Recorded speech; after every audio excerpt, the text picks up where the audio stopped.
So yun, good morning mga traps. Panibagong araw at panibagong vlog na naman tayo. Ayun nga, naglaro nga kami kagabi. So nanalo naman, 1-0 na. Talo naman sila. Sa susunod na game, kung sakaling makukuha namin yung panalo is Miguelito Traps na yung magcha-champion kung sakaling makuha man yung panalo sa susunod na game. Sa ngayon malungkot si paring Carlo kasi tambak sila ng 2 buwan. Hindi lang ako nagpatubig, kaya ko yun eh. Sobrang lalaki ng kalaban namin kagabi. Kaya lang dinaan lang sa ano talaga, sa bilis. Yan. Yun lang ang naging diskarte. So yun, nakabili na kami ng diesel saka ng gasolina para makapagpaandar na dito sa may baba. May kalamansi yan. So itong taas hindi pa napapaandaran yan, saka kalahati pa nito. Ang nangyari kahapon yung dulo, saka ayan, ang ganda sa may yero na yun, tapos na. Yun na lang pinakadulo. Mamaya ibibiling natin dun sa may mga halaman dun, sa may mga mangga, mga buko. Kailangan din madilig nun. Kaya dun natin ibibiling mamaya yung hose. So yun mga katrops, kami naglalagay na ng tansi. Ayan.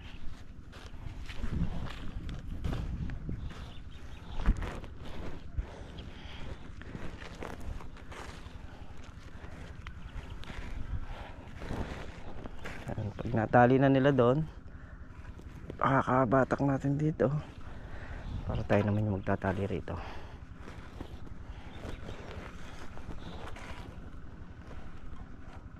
Ayan. Saglit, tali ko muna isa. Oo, sandali.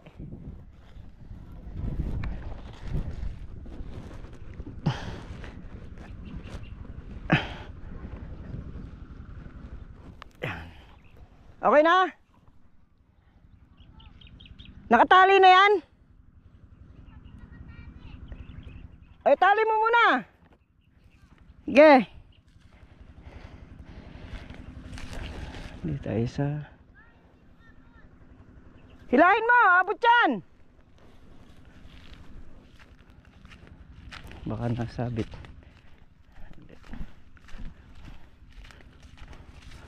Alin ang hindi abot? Hilahin mo. Sige, hila.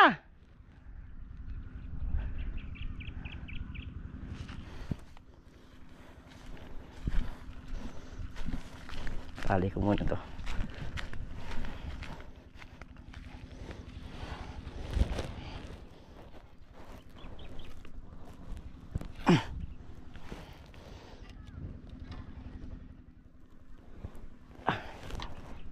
Kailangan mahigpit na mahigpit.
Okay na?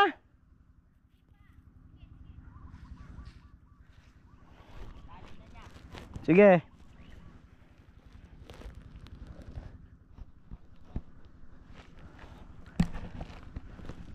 So yun, nakadalawang butas na kami.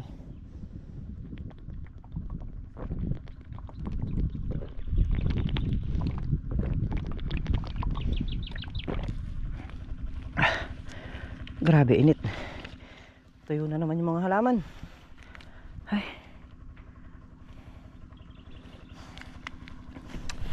Sus.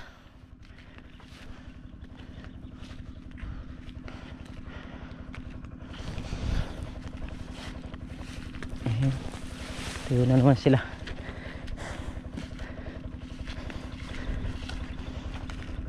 Walang luba yung makina. Araw-araw umaandar. Pagkayari doon sa baba nito, dito na naman sa taas.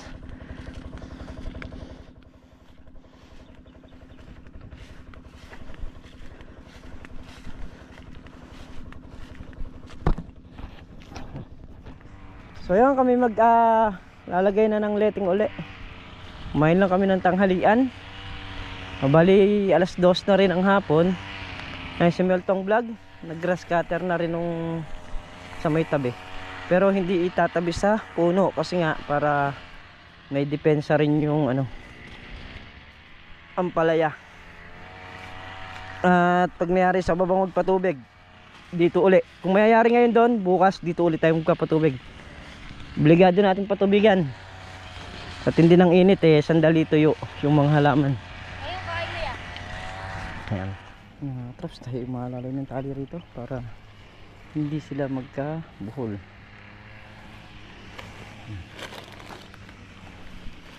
Kailangan lagi sila magkalayo para hindi nag-aabot. At ito itatali pa natin dyan sa alambre na yan. Mas mabilis ang proseso nito. So pwede rin kasi yung kung halimbawa 4 na ganyan sa isang kawayan, pwede mong itali lahat. Isang hilahan lang. Kaso lang kung minsan nagmamahangin, pwedeng magkapalupot. Kaya ganito na lang ginawa namin, na lang, dalawa lang sa bawat hila, dalawa lang para mabilis lalo at hindi na kami maabala, saka hindi papalupot. Ayan. Hindi siya basta-basta papalupot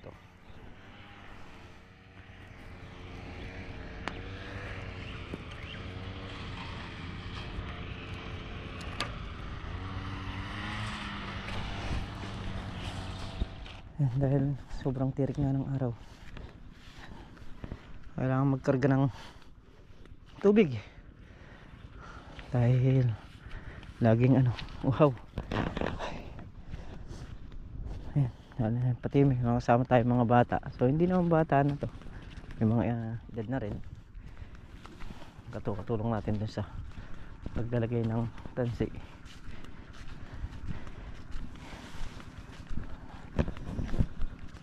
Ayun yung bunga ang palayo. Ito na mga katrops, ito na yung pinakamalaki pero lanta. Tubig talaga, kailangan ng tubig. Patutubig lang. Diyan naman basa pa. Kaya lang talagang sa tindi ng init, basa pa yan mga katrops. Alam nyo, ang palaya gusto niyan laging matubig. Paubos na yung aming tali mga katrops. So meron pa naman doon, pero dahil nasa alas 4 na ng hapon, papahinga ko na yung mga kasamahan nating bata. Bali sila pala nakatira doon sa bahay, 4 silang magkakapatid. So nagbabakasyon at sanay naman daw sila sa bukid, kaya naisipang sumasama. Ayan, tumutulong sa atin.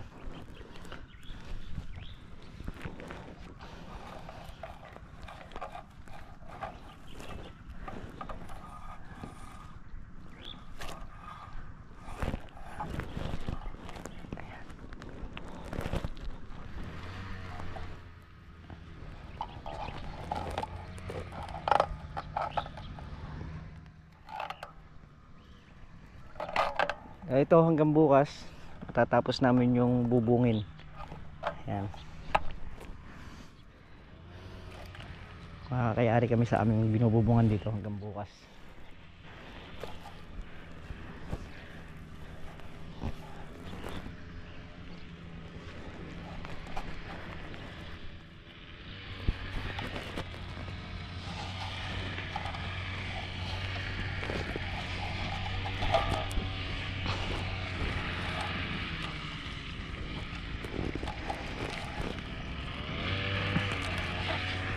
John! Yun! Nakasabit dyan. Tinan mo magkaekis.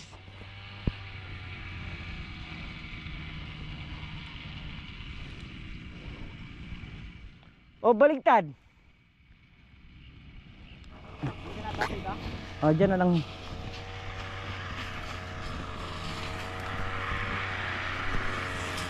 Ilang butas pa?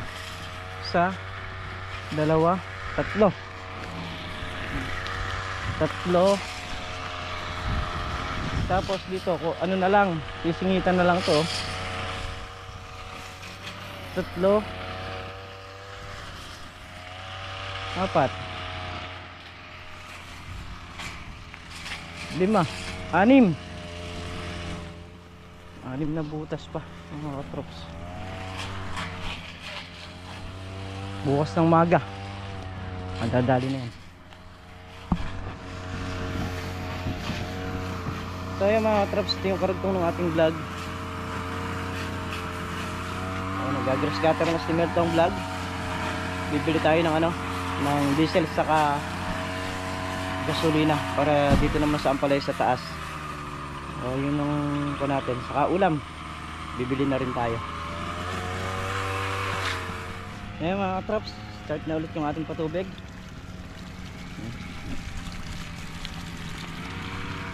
Dahil na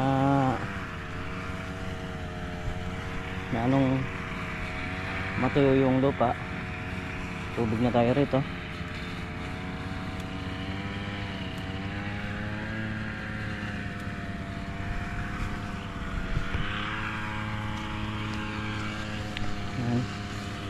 Yung mga bunga niya talagang lalanta.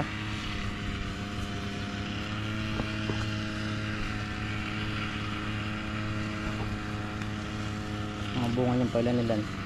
Dito pag kami magpapakbit ka, makukuha ka na.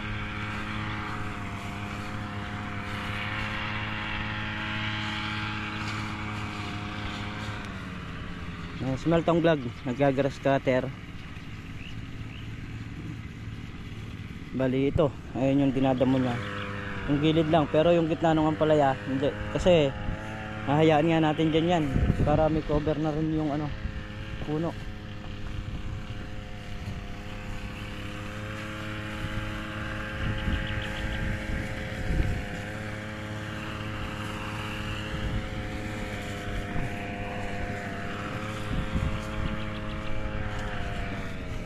So yung kalamansi sa baba, hindi pa nangyari. Yung sa may taas, yung pa yung pinapatubigan. Pagka nangyari yun, iaharap naman ulit dito. Ganun ang buhay ng makina ngayon, bilingan lang sila. Kasi sa mabilis matuyo yung mga halaman, sa init. Kaya yung makina natin akupado talaga.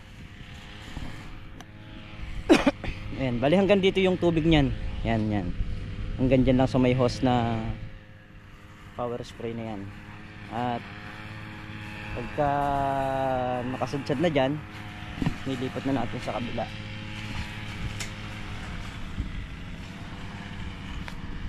Yan, ito hanggang dito yan.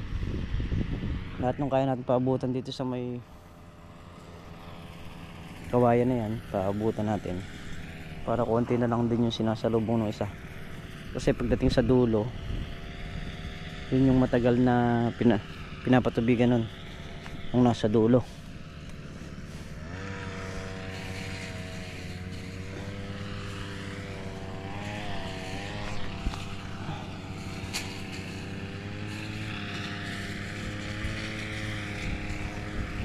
Habang hindi mataas yung damo, na agad na kagad damuhan.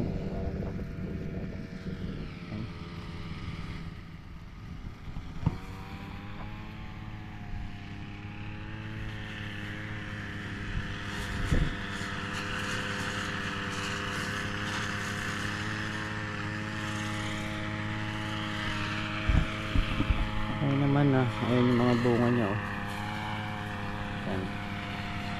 Yung mga ganyan, maselan yan, yung mga bungang bagong ganyan.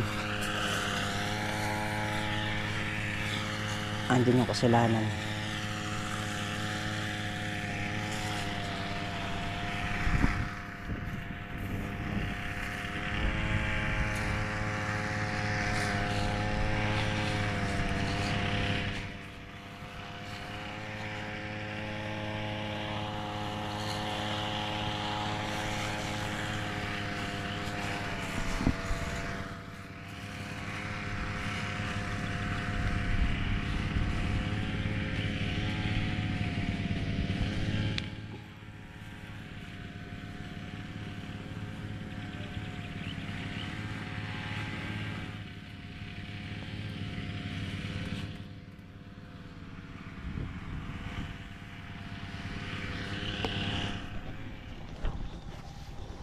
So yun, mga katrops, malapit na tayo sa gitna.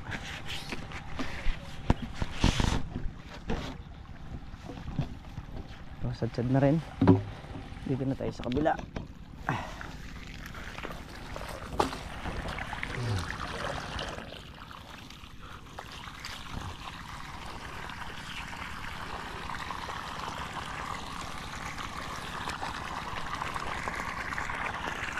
Mamaya pwede na natin idugtong yung isa pa. Maigsi lang muna dahil yung mahaba ulit na ere.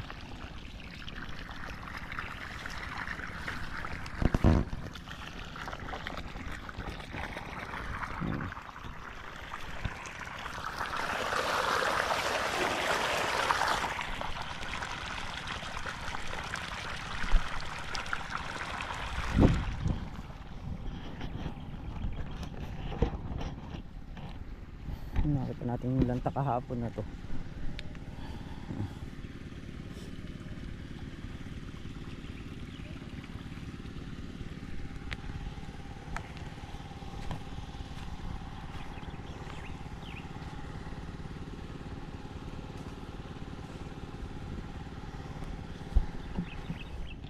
Dito na tayo malapit na tayo sa kalahati. Trops, yung may madamo na yon, hahayaan muna natin na mag-grass cutter bago natin tuluyang patubigan. Pero lahat ng nakalinis na ganito, pwede na natin tubigan yan. Yung mga yon basa-basa pa, so kaya pa hanggang bukas yon mag-grass cutter ngayon. Pero lahat ng matututukan at maglilinisan ng puno o yung sa gilid na ganito, tututukan natin ng tubig. Yan yung mga kalamansi, naglabasan na po ang supling. Gawa nga nung mainit, laging kayong natutubigan. Ayan, sobrang kapal na nung supling nila. Titingin din tayo ng ano pala nito, ng gamot. Wala na rin palang pang i-spray para dito sa ampalaya. So merong inaalok sa atin na gamot, bali 3 klase na 2 panghalaman, 1 pang kalamansi. Kukunin natin yan kasi gamit yung gamot na inaalok sa atin na yon, yung pang kalamansi, yun yung pampagulang ng dahon. So pag magulang kasi yung dahon,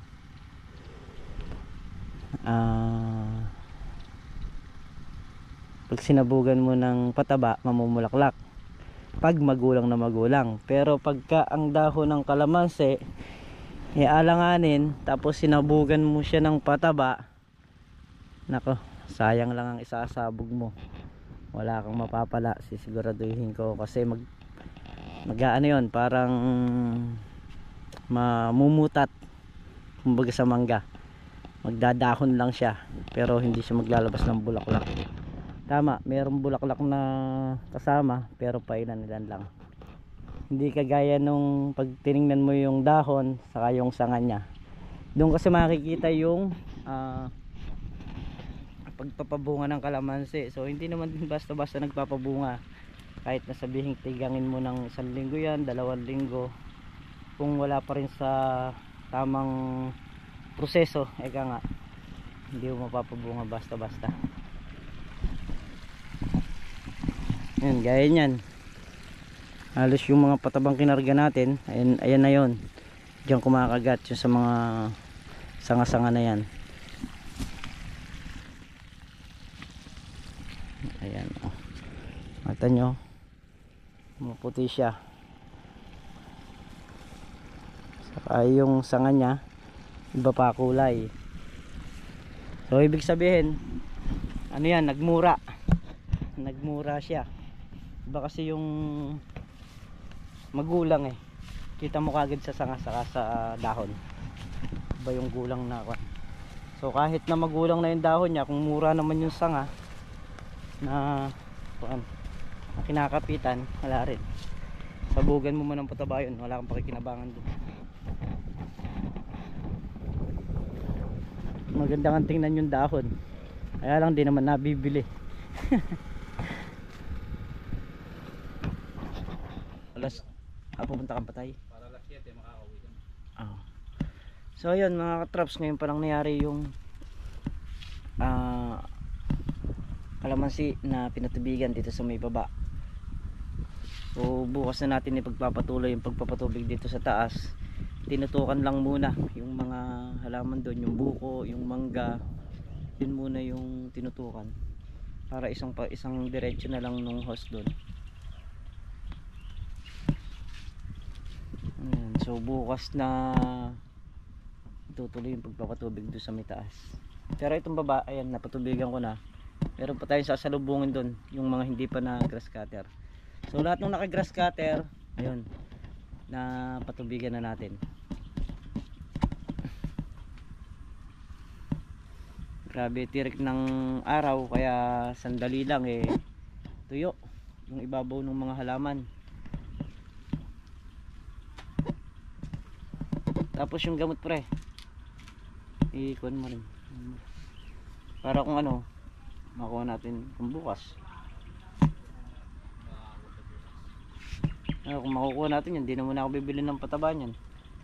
Unahin na natin yung gamot. Kaya nga, ibig ko nga sabihin, unahin na natin yung gamot. Mas importante yung gamot. Naligo pa lang ngayon. Kasi mga ngatusok yan pagka. Naligo pa lang ngayon. So, Pataba ako. Mga bandang 7. bali ito, ang pumapasok na pataba na rito sa kalamansi, nasa 3 na no. Una isa, tapos isa, ay yung may kasamang ano, kalahati, saka isang buo. Yung bang isa sa natin nagamit ay di sa kalamansi. So yun na yung pumapasok na pataba dyan. Pagkakon uunahin na. Oo nga, papasok ko na nga yung 2 bag dyan. Eh kung bibili tayo ng gamot, Matagal pa tayo pataba. So, bago pa mag-pizza sa amin yan. mahirap mag-budget na traps, sa totoo lang.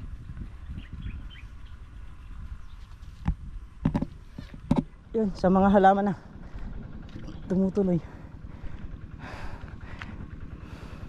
So yun mga katrops, bali alas 4 na ng hapon. 4:08. Ayan. Maingay mga aso. Dito na rin kami sa bahay at nakapaligo na rin. So mamaya mga katrops, may laban tayo ng basketball sa Barangay Santa Isabel, kung saan ang paglalabanan finals. At pag nanalo pa tayo na yung magcha-champion. Ngayon kung sakali mang matalo, meron pang isang laban. So yun mga katraps, kita tayo sa susunod na upload. At mag-iingat po ang lahat palagi. Bye-bye po sa lahat.